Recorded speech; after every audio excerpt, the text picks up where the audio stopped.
Fui al Mundial de la FIFA para cumplir el sueño de mi hermano muerto, pero descubrí que mi padre había vendido nuestras entradas y había llevado a otra persona en mi lugar. Llevo 4 meses evitando hablar del Mundial porque cada vez que alguien menciona un partido, una camiseta o un estadio lleno, siento que se me cierra la garganta. Todo el mundo me pregunta cómo fue. ¿Valió la pena? ¿Viste el partido desde cerca? ¿Lloraste cuando sonó el himno? ¿Tienes fotos? Y yo siempre respondo lo mismo. Sí. Fue increíble, pero no fue increíble. Fue probablemente la semana más miserable de mi vida. Fui a la Copa Mundial de la FIFA porque mi hermano menor, Mateo, y yo habíamos prometido hacerlo juntos desde que éramos niños. Él murió 2 años antes de que pudiéramos viajar. Después de su muerte, mi padre me dijo que iríamos igual, que llevaríamos una camiseta con su nombre y que cumpliríamos el sueño por él. Lo que no sabía era que mi padre ya había decidido que yo no era la persona con la que quería vivir ese sueño. Mateo era 4 años menor que yo. Yo tengo 29 ahora. Él habría tenido 25. Desde pequeños compartíamos habitación, una televisión vieja y una obsesión absurda por el fútbol. Nuestro padre trabajaba como mecánico y llegaba tarde casi todos los días, con las manos negras de grasa y el uniforme oliendo a metal caliente. Mi madre trabajaba turnos dobles en una farmacia. No éramos una familia que viajara ni que comprara cosas caras. Las vacaciones significaban visitar a una tía en otra ciudad o pasar un domingo entero en casa viendo partidos. Pero cuando había mundial, todo cambiaba. Mi padre se transformaba. Sacaba una radio pequeña que había pertenecido a mi abuelo, compraba gaseosas aunque normalmente decía que eran pura azúcar, y permitía que Mateo y yo nos quedáramos despiertos hasta tarde para ver los resúmenes. Durante esas semanas, la casa se llenaba de gritos, discusiones sobre árbitros, apuestas ridículas de quién marcaría primero y promesas que sonaban imposibles. Una noche, durante el Mundial de 2010, Mateo tenía apenas 9 años. Argentina acababa de perder un partido importante y él estaba sentado en el suelo de la sala, abrazando un cojín, completamente devastado. Mi padre se rió y le dijo: «Tranquilo, campeón, algún día vamos a ir a un mundial de verdad. Vas a ver un partido desde un estadio, no desde esta televisión que parece una caja de zapatos». Mateo levantó la mirada. «¿Los 3?» Mi padre respondió sin pensarlo. «Los 3». Yo estaba en el sillón, fingiendo que no me importaba porque a los 13 años uno tiene que actuar como si nada le emocionara demasiado. Pero recuerdo que Mateo me miró y extendió la mano. «Promesa», le di la mano. «Promesa». Durante años, aquello fue una broma recurrente entre nosotros. Cada vez que salía el calendario de una nueva Copa Mundial de la FIFA, Mateo decía: «Bueno, ya falta menos para que papá cumpla». Mi padre respondía: «Cuando gane la lotería». Y todos reíamos. Pero Mateo sí lo creía. Guardaba monedas en una caja de zapatos debajo de su cama. No eran muchas. A veces eran las monedas que le sobraban de la escuela, a veces billetes pequeños que recibía por Navidad, a veces dinero que ganaba ayudando a mi padre en el taller durante los veranos. En la tapa de la caja había pegado una hoja arrugada con letras grandes escritas con plumón azul. Mundial con papá y Tomás. Yo soy Tomás. Todavía tengo esa caja. La encontré después de que murió. Mateo murió en un accidente de tránsito cuando tenía 23 años. Era de noche. Volvía de trabajar en una cafetería. Un conductor ebrio se pasó una luz roja. No quiero entrar demasiado en los detalles porque todavía no puedo escribirlos sin sentir que estoy otra vez en el hospital, viendo a mi padre sentado con las manos sobre la cara y a mi madre preguntando una y otra vez si había sido rápido. No fue rápido, eso fue lo que nos dijeron. Y esa frase nos destruyó de una manera distinta. Después del funeral, mi familia se rompió en silencio. Mi madre dejó de cocinar durante meses. Mi padre empezó a trabajar más horas. Yo me mudé temporalmente a casa de mis padres porque mi madre no soportaba estar sola por las noches. Nadie hablaba de Mateo directamente. Hablábamos de él. Él habría odiado esta canción. Él siempre dejaba los platos así. Él habría gritado con ese gol. Era como si pronunciar su nombre pudiera convertir su ausencia en algo demasiado real. Un domingo, casi 6 meses después, mi padre encontró la caja de zapatos debajo de la cama de Mateo. Yo estaba ahí. Mi madre estaba en la cocina, pero cuando escuchó que mi padre lloraba, vino corriendo. Nunca había visto llorar a mi padre así. Ni en el funeral, ni en el hospital, ni cuando murió su propio padre. Estaba sentado en el suelo, con la caja abierta sobre las piernas, sosteniendo una camiseta vieja de la selección que Mateo había guardado doblada con muchísimo cuidado. Dentro había dinero, entradas de partidos locales, recortes de periódicos y una hoja donde había escrito una lista de estadios que quería conocer. Mi padre levantó la vista y dijo: «Vamos a hacerlo». Mi madre no entendió. «¿Qué cosa?». Él señaló la hoja. «El Mundial. Vamos a ir». Yo pensé que estaba hablando desde el dolor. Que era una de esas promesas que se hacen cuando uno no sabe qué hacer con la culpa. Pero no. Durante el año siguiente, mi padre empezó a ahorrar de verdad. Vendió algunas herramientas antiguas del taller. Aceptó trabajos adicionales. Dejó de fumar. Incluso empezó a llevar almuerzo de casa para no gastar en restaurantes. Yo también ahorré. No tenía mucho dinero, pero quería pagar mi parte. Sentía que no podía permitir que él cargara con todo. Además, quería llevar algo de Mateo. No sabía qué exactamente. Tal vez una camiseta, tal vez una foto, tal vez la caja de zapatos. Cuando por fin se anunciaron las fechas y la sede del Mundial, mi padre me llamó una noche. «Tomás, ya HABLE con acento agudo con una agencia». «¿En serio?». «Sí, 2 entradas para un partido importante. Viaje, hotel, transporte. No es barato, pero puedo hacerlo». Me quedé en silencio. «¿2 entradas?». Él respondió: «Sí, tú y yo». Recuerdo que me quedé mirando la pared de mi departamento durante varios segundos. «¿Y mamá?». Mi padre tardó en responder. «Ella no quiere ir. Dice que no puede». Eso tenía sentido. Mi madre nunca fue fanática del fútbol. Y desde la muerte de Mateo, viajar le provocaba ansiedad. Le costaba incluso visitar a familiares en otra ciudad. Le pregunté: «¿Ya hablaste con ella?». «Sí». «¿Está de acuerdo?». «Dice que debemos hacerlo». Y entonces agregó: «Tu hermano habría querido que fueras tú». Durante meses, esa frase me sostuvo. «Tu hermano habría querido que fueras tú». La repetía cuando tenía que trabajar horas extra. Cuando dejaba de comprar cosas. Cuando mis amigos me invitaban a salir y yo decía que no porque estaba ahorrando. Incluso cuando mi novia de entonces se molestaba porque yo parecía estar organizando toda mi vida alrededor de un viaje que todavía faltaba mucho. Terminé con ella unos meses antes del Mundial. No fue una pelea grande. Simplemente me dijo que ya no sabía cómo competir con un fantasma. «No es normal, Tomás», me dijo. «Hablas de tu hermano como si todavía estuviera en cada habitación». Yo me enojé. Le dije que no estaba compitiendo con nadie. Ella lloró. Después me pidió perdón. Pero yo ya no podía verla igual.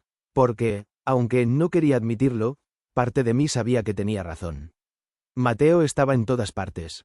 En mi teléfono había mensajes que nunca borré. En mi billetera llevaba una foto de los dos en una cancha de barrio.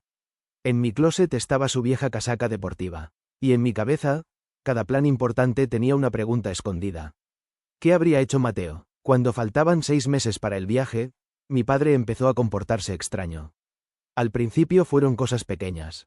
Respondía tarde en los mensajes relacionados con la agencia. Decía que estaba ocupado. Evitaba hablar de fechas exactas. Si yo preguntaba por los boletos, respondía algo como: «Tranquilo, falta bastante». Una noche fui a cenar a casa de mis padres y vi un sobre de la agencia encima de la mesa. Mi padre lo tomó antes de que pudiera leerlo. «¿Ya llegaron los documentos?». «Son papeles del trabajo». Pero el logo de la agencia estaba claramente impreso en la esquina. No dije nada. Me convencí de que estaba nervioso. Mi padre siempre fue reservado con el dinero. Tal vez no quería que yo supiera cuánto había gastado. Tal vez estaba preocupado porque los costos habían subido. Sin embargo, algo no cuadraba. 2 meses antes del viaje, mi madre me llamó un miércoles a las 11:47 de la mañana de la noche. No era normal que me llamara tan tarde.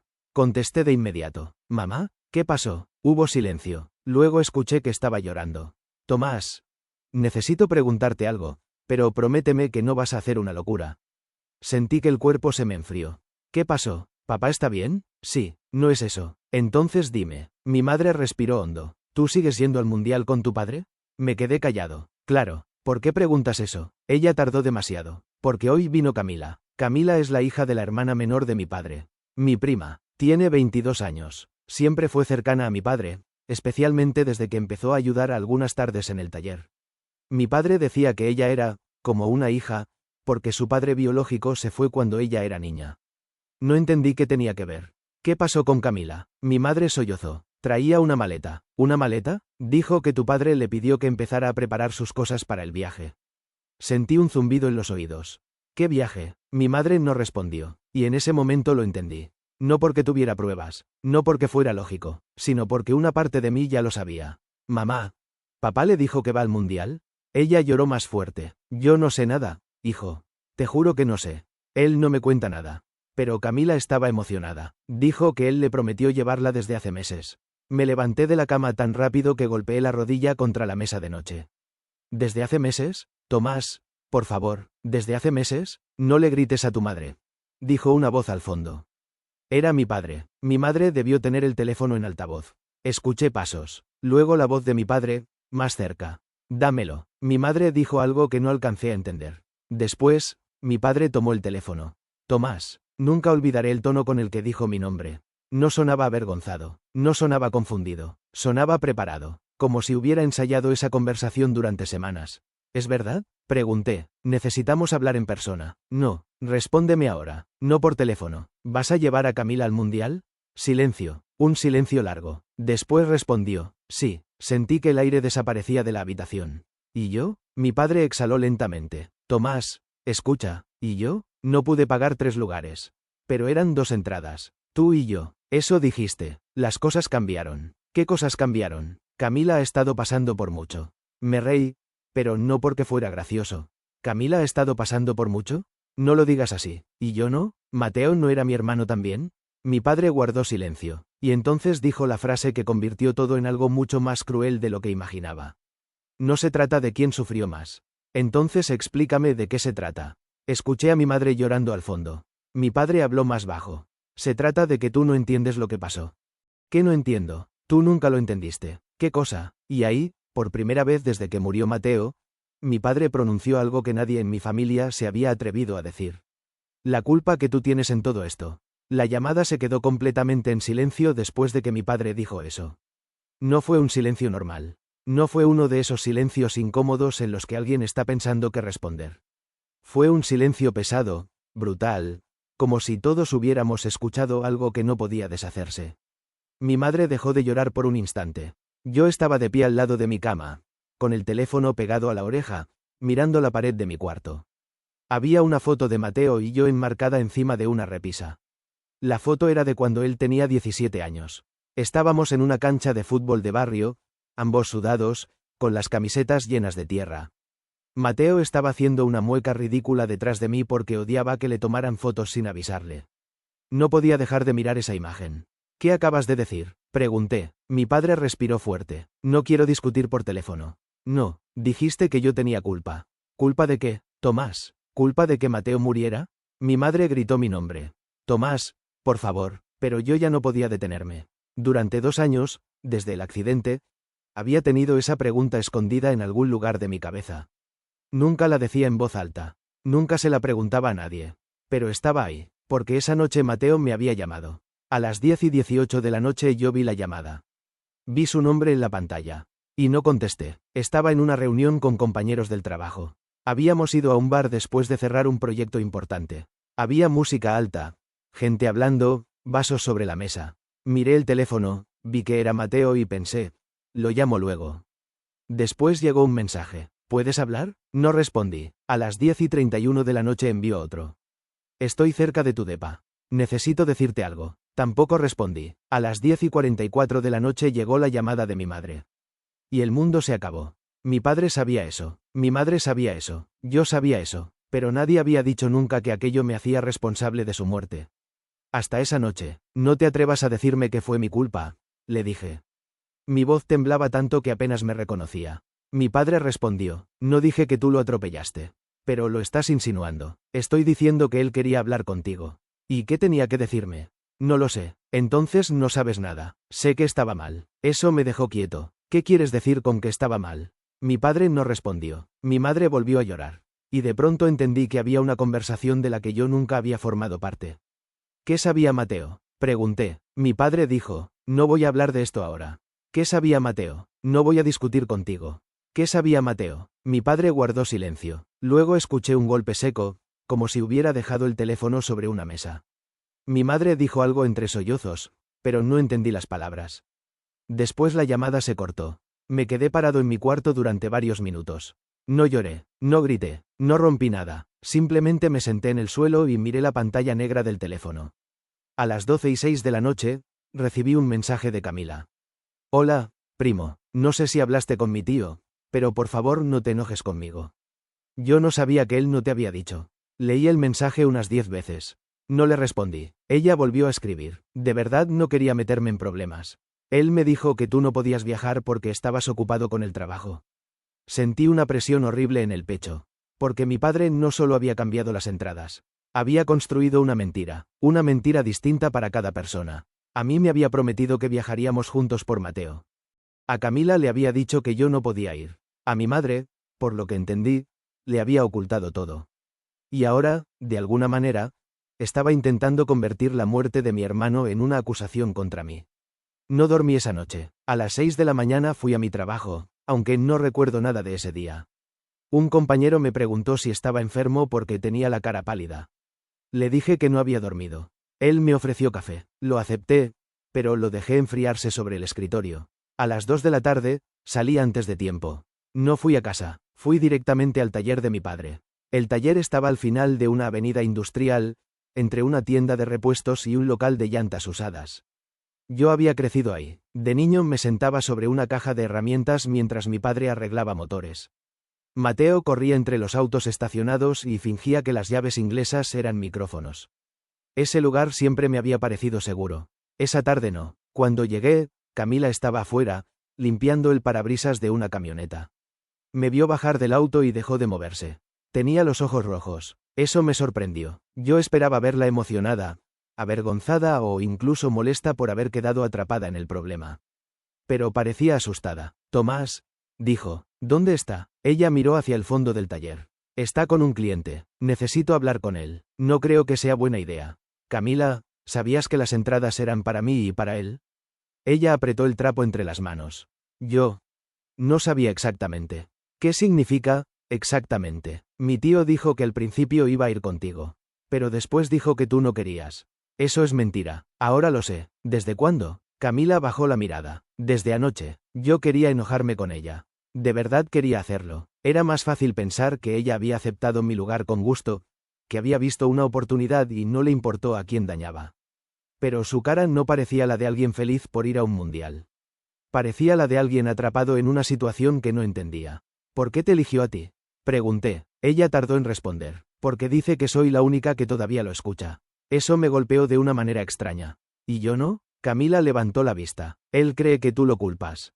¿Culparlo de qué? Ella se quedó quieta, y entonces dijo, de la muerte de Mateo. El ruido del taller pareció desaparecer. Los motores, las herramientas, la radio vieja que siempre estaba encendida en alguna esquina. Todo se volvió lejano. ¿Qué te dijo? Pregunté. Camila negó con la cabeza. No debería decirte. Camila, no debería estar en medio de esto. Ya estás en medio. Ella cerró los ojos por un momento. Luego dejó el trapo sobre el capó de la camioneta.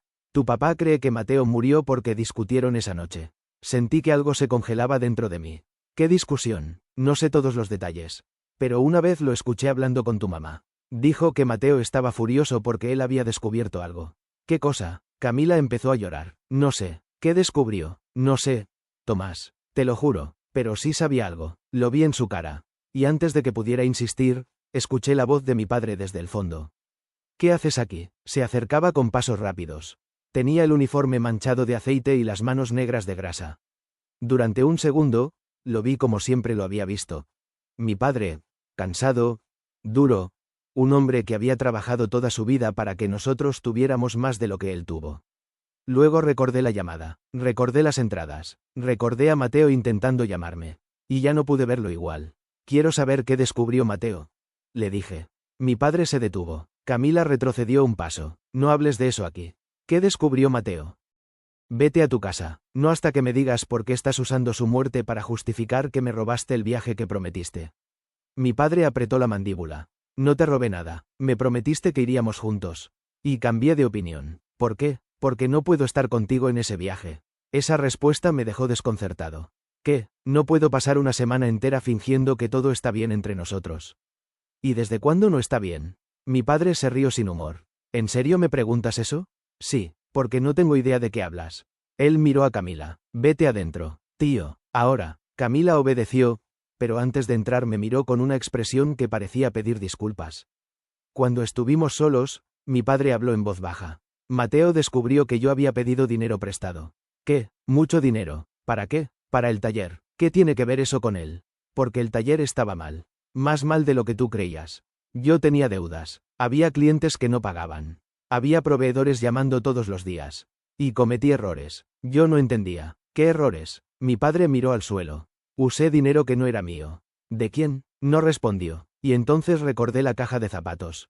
Recordé el dinero de Mateo. Las monedas, los billetes, los ahorros para el mundial. Sentí que el estómago se me hundía. No. Dije. Mi padre no levantó la mirada. No. ¿Usaste el dinero de Mateo? Pensaba devolverlo. ¿Usaste el dinero que él había ahorrado durante años? Pensaba devolverlo. ¿Y él lo descubrió? Mi padre finalmente me miró. Sus ojos estaban llenos de rabia, pero también de algo peor. Vergüenza. Sí. ¿Y discutieron? Sí. La noche que murió, mi padre no dijo nada. Y esa fue la respuesta. Sentí que me faltaba el aire. Mateo me había llamado porque necesitaba hablar. Tal vez quería contarme. Tal vez quería que yo lo acompañara. Tal vez quería que yo lo convenciera de no irse solo, de no caminar por esa avenida, de no tomar el bus, de no estar en esa esquina cuando aquel conductor ebrio pasó la luz roja. Mi padre se acercó un poco. Él estaba furioso. Dijo que iba a decírtelo todo. Dijo que no podía seguir fingiendo. ¿Y tú qué le dijiste? Mi padre se quedó inmóvil. ¿Qué le dijiste? Le dije que si me destruía delante de ustedes, no iba a quedar nada de esta familia. ¿Eso le dijiste? Estaba desesperado. ¿Y después? Mi padre tragó saliva. Después se fue. ¿Lo dejaste ir? Tenía 23 años, Tomás. No podía encerrarlo. Pero sabías que estaba alterado. Tú también lo sabías. Esa frase fue como una bofetada. Porque era cierta. Yo sabía que Mateo quería hablar conmigo. Yo sabía que algo le pasaba. Pero no contesté. Mi padre se pasó una mano por la cara. Él te llamó primero. No respondí. ¿A ti? Repitió. No a mí. A ti. Me quedé quieto. Y por primera vez, no sentí solo rabia contra mi padre. Sentí esa culpa vieja, enterrada, esperando una excusa para salir. Mi padre continuó. Después de que murió, yo quise decirte la verdad. Quise decirte que había usado su dinero. Quise decirte que discutimos. Pero tu madre estaba destruida. Tú estabas destruido. Y yo no podía soportar que me miraran como si hubiera matado a mi propio hijo. Entonces mentiste. Sí, durante 2 años. Sí, y ahora querías ir al mundial con Camila para sentirte mejor. Mi padre negó lentamente. No, quería ir con alguien que no me mirara como tú me miras. ¿Cómo te miro? Como si yo fuera un monstruo. No respondí, porque, en ese momento, no sabía si lo era. 2 semanas después, mi padre y Camila viajaron al mundial. Yo lo supe porque Camila publicó una foto desde el aeropuerto. No la culpo por haberlo hecho. Era joven, estaba emocionada. En la imagen llevaba una camiseta de la selección y sostenía un pasaporte en una mano. Mi padre estaba detrás de ella, sonriendo apenas. La publicación decía, un sueño que nunca pensé cumplir. Gracias, tío. La vi a las 5:17 de la madrugada de la mañana, sentado en mi cocina, antes de ir a trabajar. No lloré, solo sentí una calma extraña, como si algo dentro de mí finalmente hubiera dejado de esperar. Durante los días siguientes, mi madre me llamaba cada noche. Al principio hablábamos de cosas pequeñas. Si había comido, si estaba durmiendo, si había ido a trabajar. Ninguno mencionaba el viaje, hasta que una noche, mientras yo lavaba platos, ella dijo: «Tu padre me mandó fotos».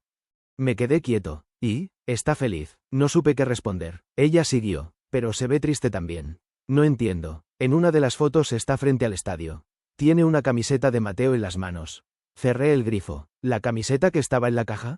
Sí. Me apoyé contra el lavadero. Mi madre lloró suavemente. No sé qué hacer, Tomás.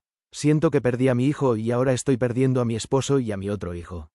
No me perdiste. Pero ustedes sí se perdieron el uno al otro. No respondí, porque no sabía si eso podía arreglarse. Mi padre volvió una semana después. No me llamó, no me escribió, pero Camila sí. Me pidió que nos encontráramos en una cafetería cerca de mi trabajo.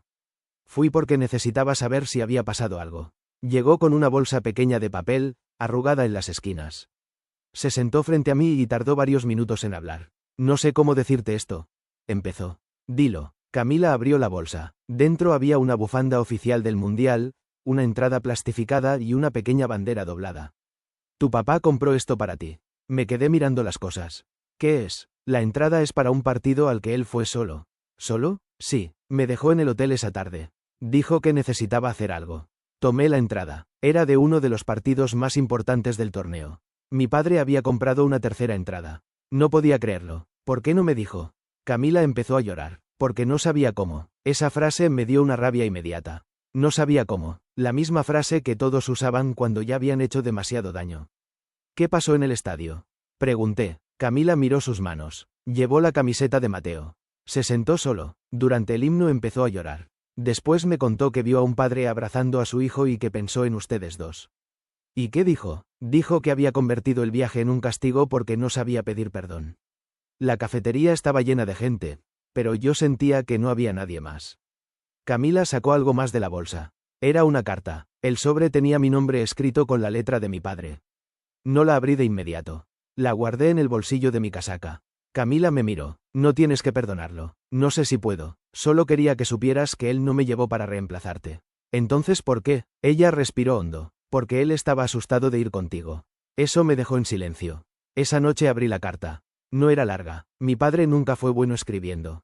Decía que había usado el dinero de Mateo porque tenía miedo de perder el taller, la casa y la vida que había construido. Decía que había pensado devolverlo antes de que alguien se enterara. Decía que cuando Mateo lo descubrió, no supo qué hacer y eligió defenderse en lugar de escuchar. También escribió que la noche del accidente había esperado que Mateo volviera. Que no durmió, que escuchó cada auto que pasaba por la calle pensando que sería él. Que cuando recibió la llamada del hospital, supo que nunca tendría la oportunidad de arreglarlo. La última parte de la carta decía: te culpé porque era más fácil culparte que aceptar que tu hermano murió creyendo que yo le había robado su sueño. Te saqué del viaje porque no soportaba que vieras lo poco que quedaba de mí. Pero el mundial no era mío. Era de ustedes dos. Era de Mateo y de ti. Perdóname si puedes. Si no puedes, al menos no cargues con la culpa que yo intenté darte. Leí esa carta muchas veces. No lo llamé esa noche. No lo llamé la siguiente. Pasaron casi 3 meses. Entonces, un domingo, mi madre me dijo que mi padre había tenido un accidente menor en el taller. Nada grave. Se cortó la mano con una pieza metálica y necesitaba puntos. Pero ella estaba asustada y no podía conducir. Fui al hospital. Mi padre estaba sentado en una camilla, con la mano vendada.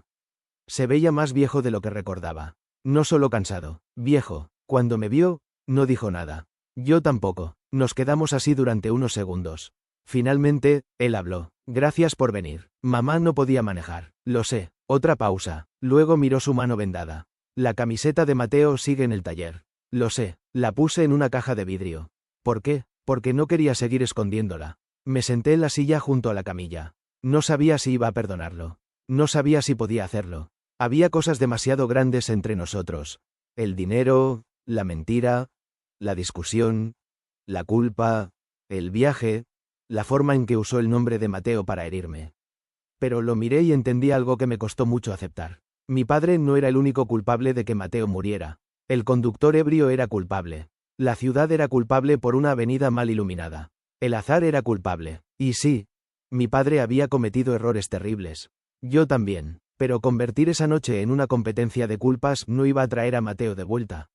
Mi padre levantó la mirada. ¿Algún día podrías viajar conmigo? No respondió por mí. No dijo, al mundial, ni mencionó a Mateo. Solo preguntó eso, y por primera vez en mucho tiempo, no sentí rabia inmediata. Sentí tristeza, una tristeza enorme, pero menos afilada. Le respondí, no lo sé. Él asintió. Está bien. Esa fue toda nuestra conversación. Todavía no sé si algún día viajaré con él. Todavía no sé si podré mirar una Copa Mundial de la FIFA sin recordar las llamadas perdidas de Mateo, la caja de zapatos, la entrada que nunca usé y la foto de Camila en el aeropuerto. Pero sí sé algo. Durante mucho tiempo creí que el Mundial era un sueño que mi hermano no pudo cumplir. Ahora creo que era algo más complicado. Era una promesa hecha por una familia que no sabía cuánto podía romperse una promesa cuando las personas que la hicieron empiezan a guardar secretos. Y quizá el peor castigo no fue perder el viaje. Fue descubrir que, mientras todos decíamos que queríamos honrar a Mateo, cada uno de nosotros estaba intentando usar su recuerdo para sobrevivir a una culpa distinta. Si te gustó el contenido, no dudes en dejar tu like y suscribirte para ver más de este contenido.